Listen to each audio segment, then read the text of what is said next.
Good morning, year 5 and 6. Hope everyone is okay. Mr Jassi here again. Got another video for you guys at home. Now, today's video is going to be on tennis skills. But before we get started, you need to make sure that area around you is nice and clear. Alright? Now, the reason for that is so you don't bump into anything and hurt yourself. Now, the reason I've got those down there is because I'm going to use them for my obstacle course a little bit later on. Now, the first thing we're going to learn today are the 3 C's. Should already know these, but no harm in going over them again. So the first one is going to be your cups. So, cups, you're going to put your 2 pinkies together like that. You're going to bring your thumbs round to touch. Make sure your fingers are nice and spread. Now, make sure there isn't a hole in your cup, because if there is a hole, you're not going to be able to put anything in it. Now, the second C is catch. Now, catch is obviously catching the ball. So moving your cup to wherever the ball is moving to catch it. Now, the third C is chest. So that's bringing the court ball down to your chest to keep it nice and safe so we don't drop it. Now, moving on. Our next part of the lesson is going to be learning how to hold the tennis racket. Then you're going to pick the tennis racket up with a hand you write your name with. So I write my name with my right hand. So I'm going to put my hand just like that. Put my fingers round, thumb on top. That is now called your V grip. The V grip. Now, put your tennis racket out nice and flat in front of you like it's a frying pan. Then, find your egg and put your egg on a tennis racket. Now, if you don't have a tennis racket and you don't have a tennis ball, it's no problem at all, because you can just use a rolled up pair of socks as your tennis ball, and for your tennis racket you can just use your hand. Now, all I want you to do, I want you to try and keep the ball nice and still on your tennis racket. So you need to make sure the tennis racket is nice and flat, because if it points too much in one direction, it'll roll off like it did then. So if it's pointing too much toward the floor, it's just going to fall straight off. Now, I want you to see how long you can keep it balanced for. Now, the challenge for the balancing now is to see how long we can keep the balance for in 60 seconds. But there's a bit more to it. So in those 60 seconds, you've got to move the ball all the way up to the top without it falling off, and all the way down to the floor. So I'll have a look practice. So down, all the way up, down, all the way up. And you're going to do that for 60 seconds. Now, I want you to time and see what the longest is you can last of going down and all the way up, just like that. Alright? They're going to move on, because we're going to move into the obstacle course that I mentioned. So I've got some stuff that you'll find around the school. But obviously you can use stuff that you find around at home. So I've got sanitizer spray.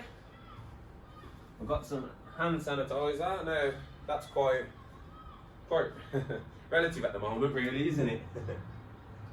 Then we've got first aid kit and a roll of tissue. Now, I want you to see if you can build your obstacle course, and then once you've built your obstacle course, can you go in and out of your obstacle course while keeping the tennis ball balanced, right? You got it? Now, if you want to make this into a challenge and show us guys at school what you can do, build yourself an obstacle course and see how quick you can actually get through your obstacle course without dropping the tennis ball. Alright? Now, I'm going to move on, because we've done a lot of balancing there. I'm going to get a little bit harder. I'm going to do a little bit of bouncing a tennis ball, sorry, not the tennis racket. Now, when we're bouncing a tennis ball, you want to make sure you only use your wrist, because a lot of people like to move their whole arm to do it. So when you're doing it, use your wrist, not your arm. So you're going to keep your arm nice and straight in front, wrist, and practice flicking it. Okay? Just flicking your wrist. Now, what we're going to do, when our tennis racket's pointed towards the floor, we're going to get our tennis ball ready, and we're going to drop the tennis ball. Now, as we drop the tennis ball, we need to make sure we flick our wrist with a racket, because then that'll flip the tennis ball back in the air. Now, when you flip the tennis ball back into the air, I want you to catch it, alright? Then once you catch it, I want to see if you can go 1, 2, then catch. And then 1, 2, 3, catch. And I want to see what the highest you can get to is, alright? Now, while we're doing this, make sure you're only using your wrist. Make sure you're watching where the tennis ball is moving to, because wherever that tennis ball moves to, you need to move your tennis racket to it. So if the tennis ball moves over here, I'm going to move the racket there. Alright? Now, to make this into a challenge, if you find that easy, I want you to see if you can just keep the tennis racket and tennis ball going without catching. Now, you can set a timer for 60 seconds. Now, in that timer for 60 seconds, I want to see how many bounces you can do. Alright? Now, that's all done, the bouncing. Let me tell you that. The bouncing's all done while standing still. Now we're going to move on. We're going to make it a little bit harder. Could we walk around the area and bounce the tennis ball? Now, if you can't keep the tennis ball going like this, it doesn't matter if you bounce the tennis ball once, then catch it, and then keep going, just like Mr Jassi. But once you get so far along, I want you to build an obstacle course again. So now this time, Mr Jassi will build a little bit of a different one. So it's a little bit of a crisscross this time. Now, again, I want you to see how you can get through your obstacle course. Bouncing the ball. Remember, you don't have to just do it like Mr Jassi, you can do it then catch. Catch. It is up to you and how you feel comfortable.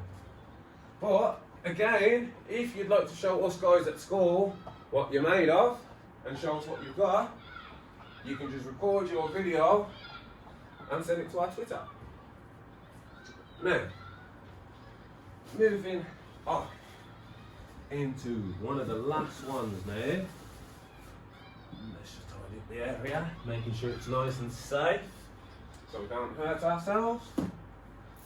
Now, we've done bouncing the ball up, we've done balancing it, we're going to change to flicking the ball down.